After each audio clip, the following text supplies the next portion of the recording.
Selamat malam Sugeng Dalu. Selamat malam Sugeng Dalu, Macange Yulimbo. Sehat ge? Sehat alhamdulillah. Wilujeng sedayanipun. Sik to lek ngomong ditoto. Wilujeng. Wilujeng. Jeng. Jeng, Wilujeng. Selamet Wilujeng Rahayu. Niko sami Wilujeng Selamet Rahayu.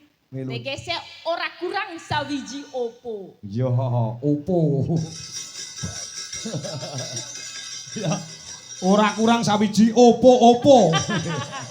Ya, iso tekan kene. Bisa tekan kene piye? Keblasok ora saiki Mas? Ya ora no, saiki wis ana Google Map. Dadi gampang. Nek zaman dulu kan GPS itu kan gunakan penduduk sekitar, nanti ndak tanglet, nyun perso. Tapi kalau sekarang tinggal buka map gitu ya ora blasok. Itu tergantung juga sama amal dan perbuatan masing-masing. Nek misalnya rodo olo ya biasanya sok di blasoke tekan jaratan ngono. Tekan kuburan. Diubeng-ubeng ke gitu kan. Tapi aku tadi langsung cucuk tekan guone wes sakit sowan panggenanipun engkang Jembar. Menika kagunganipun Bapak Haji Wiono. Wis pinanggih karo Pak Haji Wiono saha Bu Aja Lili. Wah, foto pisan dhewe langsung foto. Oh iya. Aku yo mbaten iki foto roh aku kok ora metu blas, biasane ning Biroloko sama Munyo aja 20.000 lho, Pak. Oh iya. Padake ning Bonbin. Kaya masa aku remunyo isih menang munyo. Tengkak tapi seneng aku sudah ketemu sopo to sing paling kepengen aku iso tekan kene. Sopo sing paling pengen kowe tekan kene sapa? Uti. Ya, Uti Hajah Suti menika yang nyerat seserat apa layang menika. Heeh, nyuwun pangapunten nggih Bu, pancen cangkeme omongane ngoten niku dadi. Rodok belepotan ngoten niku. Anu nggih setetek. Setitik. Wah, setetek-teteke sapa? Nggih, upami mboten mudeng mangke angkat tangan mawon. Kula jelaske malih nggih. Ya. Ya sak iso-isone, Pak. Ya, gitu ya. pancen ya dudu asli wong Jawa ya, Sa. Iya. Wis iso Jawa ngono iki wis ora. Wah, seneng ya. Ya ora mung seneng Pak, aku urip barang mergo iki. Oh. Iya, iso sekolah, iso golek rejeki ya toh. Seko gunung, tekan kementerian, tekan universitas, ndi ono sing ora nanggap wayangnya. Wayang itu mempersatukan segala kalangan. Aku seneng. Tadi aku yo sebagai koyo-koyo mung sinden zaman dulu sinden itu kan enggak ya dipandang sebelah mata aja. Tapi sekarang sinden itu wah sinden cantik, pinter, terus pinter joget, opo. Jadi saiki wong ndelok sinden tuh pengen foto gitu. Iya, itu yang luar biasa seneng sekarang sinden derajate soyo apik gitu. Terus dasare piyai kene kowe rene wis sing pira? Gula ready aku. Yang penting tekan nganggo Google Map, tekan gone gitu. Oh, iya. Iya, kalau di daerah sini berapa kali aku nggak tahu, tapi aku udah nyimpen nomor Pak Kades, jadi harap nanggap, awas nerasido. Oh, Pak Kades. Wes WA udah chat kok. Oh iya, Pak Kades kene kenal toh? Lah iya tadi, ini saya minta nomornya, mungkin nek aja nganu wayangan, kula aja nanggap ngono, tenan. Pak Kades apa toh? Hah? Pak Kades apa? Endas Deso. Omongmu ki lho. Kepala desa. Iya, Kepolo Deso. Heeh. Aja dindas-daske yo kepala desa kok ndas. Lah apa? Yo kepala desa to. Basa Jawa Kepolo. Ndas. Aku tuh tanya di itu warung itu. Kalau itu kan kalau ini bagian ini apa? Bubui tepong. Dodo. Kalau yang ini yang cucuknya apa? Endas. Berarti Kepolo itu endas, Pak. Itu kesimpulannya, endas. Ya, kok Bapak Ibu nek badhe teng kantor desa golek endase desa nggih mengki. Wes ya ngono lah pokoknya. Derek mangayu bagio. Untuk temanten ke kale. Apa ora temantene? Mas Wemas karo Mbak Wemas Putri. dan Mbak Putri. Ya, Mas Wemas. Ini kan apa? Udah 2 kali nih ya pernikahannya. Yang pertama kakaknya. Kakaknya. Ya, terus ini yang kakaknya Mbak Tatin ya. Ya. Ya, sama Mas Joklitik Joklutuk. Sekarang bisa sowan di sini untuk adiknya Mas Wemas. Ya moga-moga langgeng lah ya. Tadi yang dibilang Pak Kangko tadi yang penting dapat wahyunya jodoh. Ya. Jadi bisa satu setunggal salami-laminya, setunggal salawas-lawase. Selawase. Ya, ini sesuai sama doanya. Jadi aku mau menghaturkan lagu. Tadi ada pamundutan ada dari pamundutan ya kuwi Kadung Tresno. Gelang Alit, Kembang Rame. Ular Kambang nggon goro-goro ya, Sa. Sing arep maturke sing endi njaluk dibawani kabeh iki. Kadung Tresno. Kadung Tresno. Ya, untuk kedua temanten yang mesra. Tadi yang nganu, Bu, aku tak bobok dilit ya, engko nek wis wayahe limbukan aku digugah meneh. Bobok apa ya? Sopo mantene to? Iya. Biasalah manten anyar. Salahe kowe randang rabi. Kan ngerti manten anyar iki kenikmatane piye, indahe piye. Lah yo aku sing arep rabi kok Pak Kangko yang ke susu ngopo to? Lho, ora maksudnya iki lek pengen ngrasakne wong dadi manten ki yo ndang rabi yo. Ya aku ra ke susu. Ora ke susu. Iya, kalau yang penting tuh bukan ke susu rabinya. Kan kalau misalnya rabi tapi duduk jodohnya podo wae mengko pisah. Ya kan? Tadi om sing penting entuk jodoh dulu baru rabi. Dadi ki tresnone ki tenanan gitu loh. Oke, siap. Doanya Pak Kangko. Ya, terus rabi ki lak ora dienggo sedina rong dina dienggo selawasi ya saya. Kok dienggo? Maksudnya ini untuk dipakai untuk selamanya gitu loh. Iya. Iya betul. Ya, ini pakai bawah ya. Ya. Kadung Tresno. Rino wengi dadi ati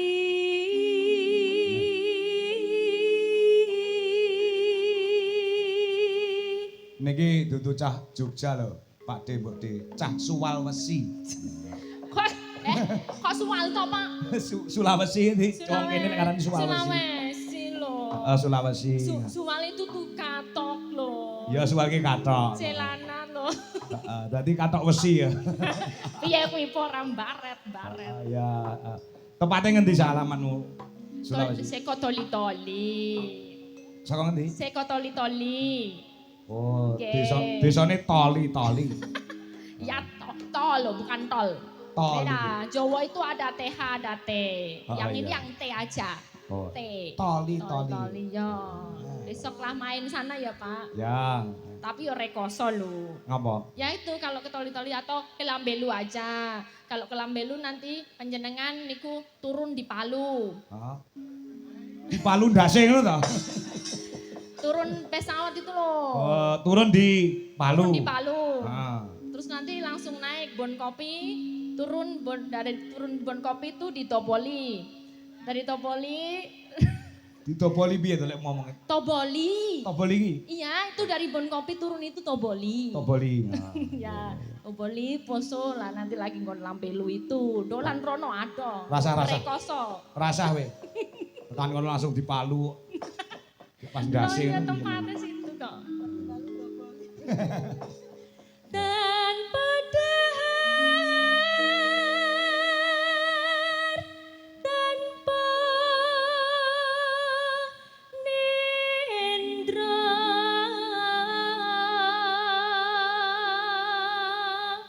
Sik kowe morong dongane manten lho. Dongane mantene ayo. Meniko sampun. Kurang dawa. Kurang dawa no. Oje, mugi-mugi Mas Manten, Mbak Manten, kula dongakaken menika saged langgeng anggenipun bebrayan menika skadio milan mituno. Lan mugi-mugi sageta dados jodoh salami-laminya mboten namung dumugi kaken-kaken nenen-nenen tapi salawase sampai akhir hayat. Kosek lek mumune iki pasno. Nggih. Aja nganti mung temeka kaken-kaken ninen ora nenen-nenen. Beda artine. Weh iki medeni nek ngomong itu konsepnya tuh biye. Kakek itu kakek, kakek kaken, kakek kakek kaken kaken, nenek nenek nenen nenen, kakek kakek nenek nenek, kaken kaken nenen nenen. Bisa karemmu sa. Ngelu malah aku omongan karo kowe. Ya. Ora jelas. Sing bener apa, Pak? Oh nenen den. Lah yo bener kok. Nek miturut kata-katane bener, kakek kuwi kaken, nenek kuwi nenen. Bener. Nenen. Nek pintere wong Jawa iki gen ora ketok saru diganti kaken ninen. Oh gitu. Ya, pintere wong Jawa iki ngono kuwi. Oh, kok enggak ninin gitu? Ya. Ninen. Ninen, ben ora ketok le saru ngono. Oh iya. Huruf Jawa utawa tembung Jawa ki encok kala mangsa ngono kuwi sa. Kacek artine apa suarane kacek sithik. Kuwi artine wis beda. Oh iya. Contoh ya. Iya. Watu karo watuk kuwi beda. Nek watu genah, nek watuk ki penyakit, ya ta? Batuk ya. Heeh, watu karo watuk, ya ta? Iya. Jeru karo jeruk kuwi lek beda. Jeru itu Dalam. dalam. Heeh, jeruk karo jeruk beda. Jeruk buah. Heeh, turu karo turon kuwi meh padha. Kok beda? Beda. Kok analoginya enggak sama yang atasnya? Enggak sama. Kalau disamakan jadi itu tadi seperti kaken-kaken nenen-nenen tadi. Oh gitu, dipelesetkan. Diplesetkan supaya tidak saru. Oke. Ya, terus? Gayung yun marang selirane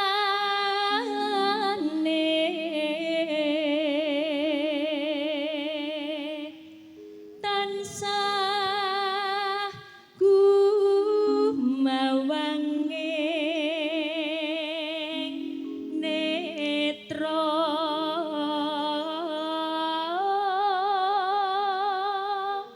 jero ati kadung tresno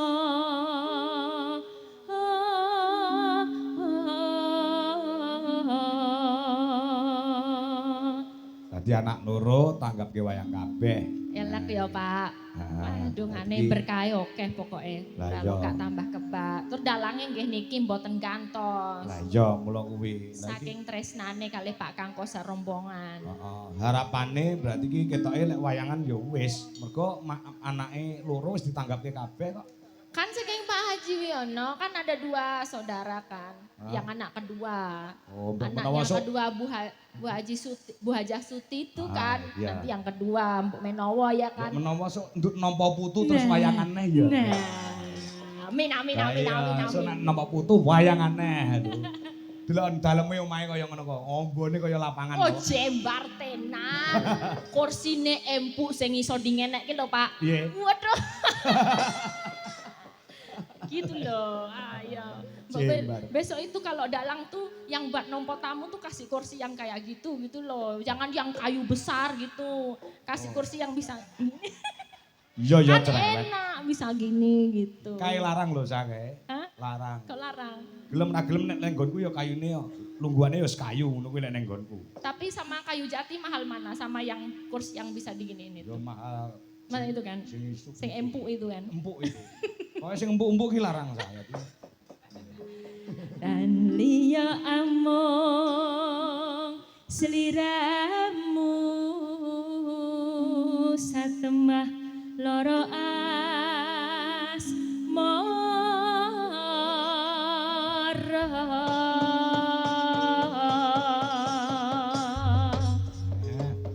Entuk tombok temenanan ya.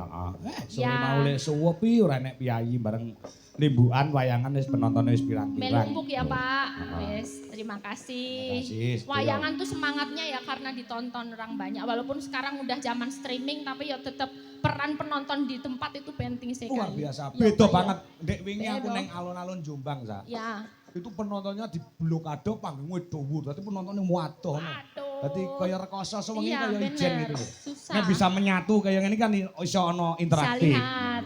Opone penonton mepet panggung ikut Ah. naik itu enak ya. Oh, waduh banget tak sawang kok walah. Iki Batinku penonton wis diundang. ora masalah, sing penting untuk duit aku.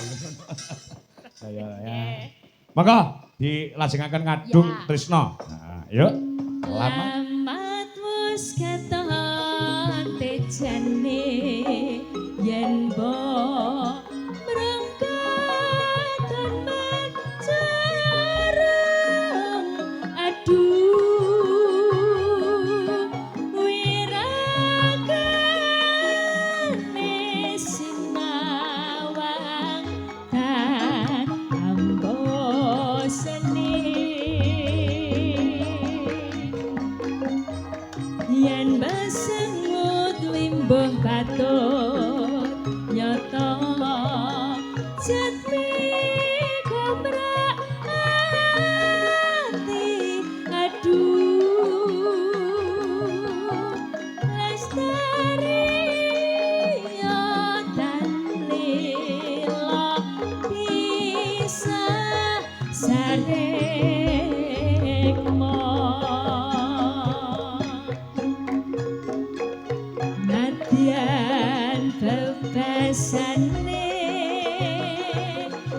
Sa. Dalem. Sing nyuwun lagu ki mau sapa Uti? Uti aja. Nyuwun lagune Ular Kambang Adung Tresno Gelang Alit Kembang Rawe. Ya maringi bebungah 400.000.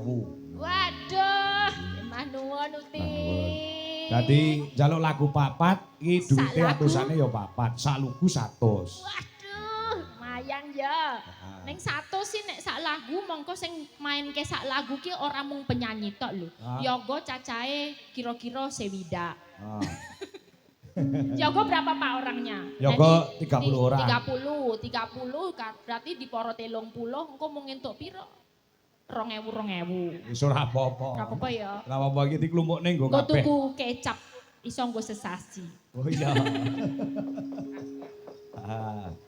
Ya. Bacaane wimbuh patung. Bablasnya Kembang Rawe Mas dangdute. Satu kelak main.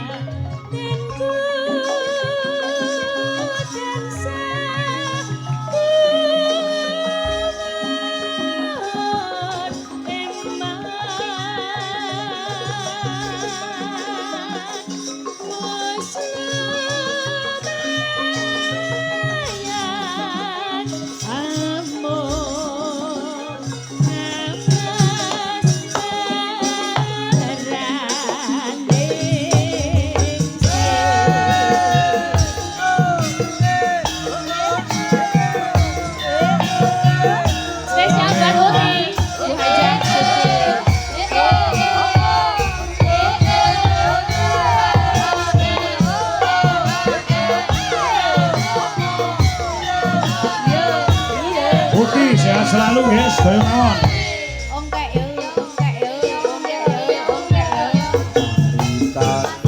Ceritane wong seneng nunggal sepale. Wiwitane nunggu jejer saben dinane. Saya suwe saben jejer nyekel tangan.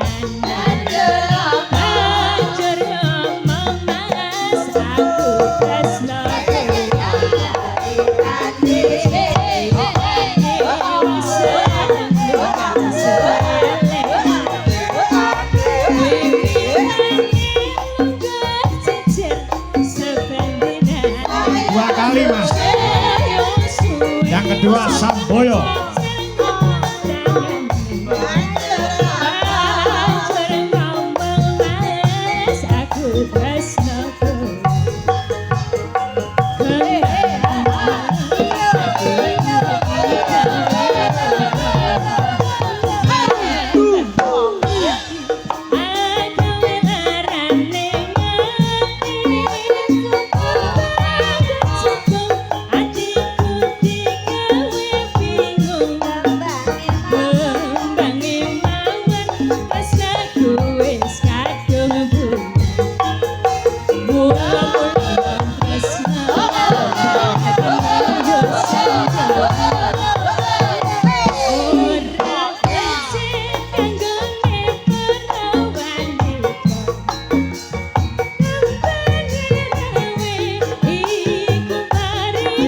Samboyo Sapiti Putra.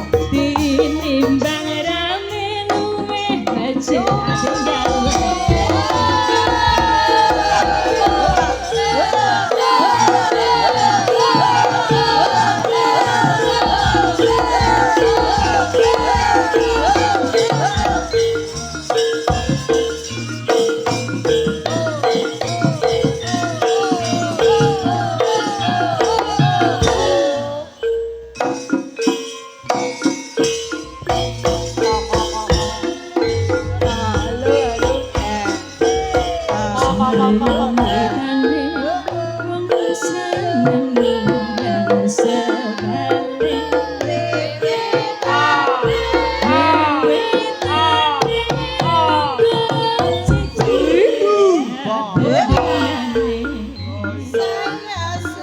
Saya suwe sampai jejernya kenangan Banjur ngomong Banjur ngomong mas aku tresno kowe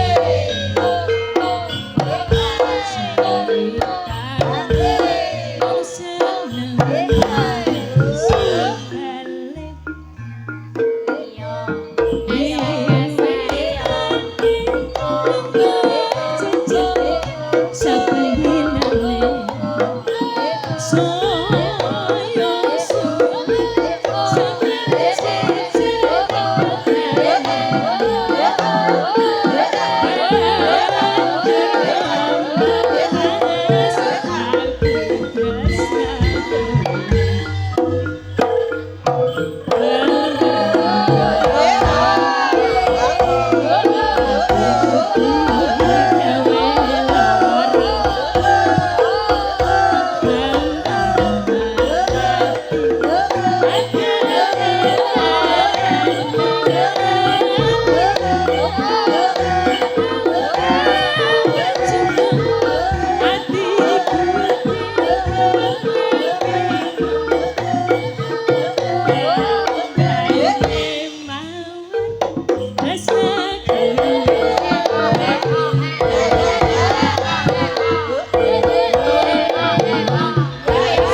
aku syok. Wong Elisa kok ditembangi Samboyonan ya bingung. Lah ya ning Jogja ra ono. Heeh, sing bingung ora wong Elisa tok ya. Sing balung liyane ya melu bingung. Ya. Siap, nggih.